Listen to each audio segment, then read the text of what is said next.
Récemment, il y a un extrait vidéo qui a pas mal circulé, avec une militante végane antispéciste qui se met à hurler et à bouger dans tous les sens sur un plateau télé. Bon, vu que tout le monde voit pas forcément de quoi je parle, je suis obligé de mettre un lien dans la description, mais y a rien de très intéressant. Et de façon très prévisible, cela a provoqué un déluge de commentaires ricanants qui peuvent se résumer à « LOL, ces militants véganes sont vraiment des tarés hystériques.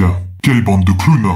Et c'est assez agaçant. Parce que je connais des militants véganes et antispécistes qui produisent un travail de grande qualité, sourcé, argumenté, tout ça, voir dans la description. Bien sûr, on n'est pas obligé d'être d'accord avec tout ce qu'ils disent, mais c'est pas non plus des trucs qu'on peut balayer d'un revers de la main. Alors évidemment, pour un animateur télé comme Cyril Hanouna, il est beaucoup plus intéressant d'inviter des militants qui vont péter un câble en direct, parce que ça fait de l'audience. Mais pourquoi ça fait de l'audience, au fait? Pour le plaisir pervers de voir quelqu'un péter un câble en direct? Alors oui, sans doute, mais il n'y a pas que ça. Il y a aussi le fait qu'une grosse partie du public a un a priori assez négatif sur tous ces militants qui militantisent. Écologie, féminisme, antispécisme. Les militants véganes, par exemple, sont généralement vus comme des casse-burnes qui empêchent de manger son steak tranquillement, sans se poser de questions.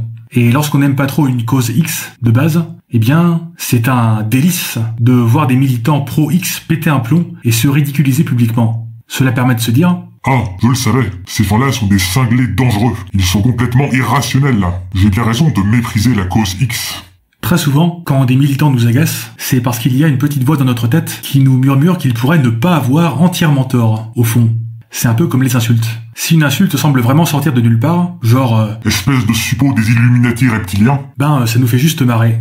Mais si une insulte nous renvoie à nos insécurités enfouies, eh bien, là, ça peut nous blesser et nous énerver. Et voir un militant se ridiculiser publiquement, ça permet de faire taire cette petite voix et de rétablir le confort moral. Ils sont tarés et irrationnels. Nous sommes les gens bien et normaux. Mais le problème, c'est que le monde est tellement vaste que, pour à peu près n'importe quelle cause X, on trouvera forcément des militants pro-X qui nous semblent grotesques et ridicules.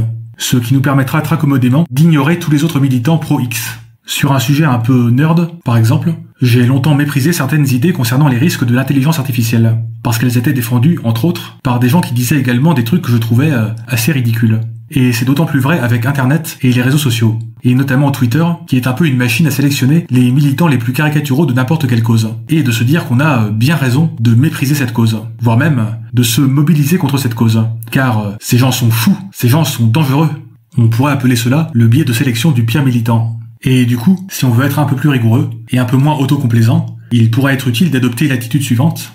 Lorsqu'on voit un militant qui nous semble grotesque et ridicule, plutôt que de cliquer aussitôt sur le bouton partager, afin d'en rire entre gens bien, entre gens normaux et pas hystériques, il peut être utile de s'arrêter 3 secondes et de se demander « Mais qu'est-ce que je suis en train de faire ? Est-ce que je ne suis pas en train d'essayer de me rassurer sur le fait qu'une cause X est ridicule et méprisable pour ne pas avoir à me confronter à certaines questions qu'elle pose ? Des questions qui picotent, des questions qui gratouillent. Mais bon, vous pouvez aussi partager et ricaner, hein. Mais vous irez en enfer pour cela. » Alors, que pensez-vous de tout ça ? N'hésitez pas à le dire en commentaire.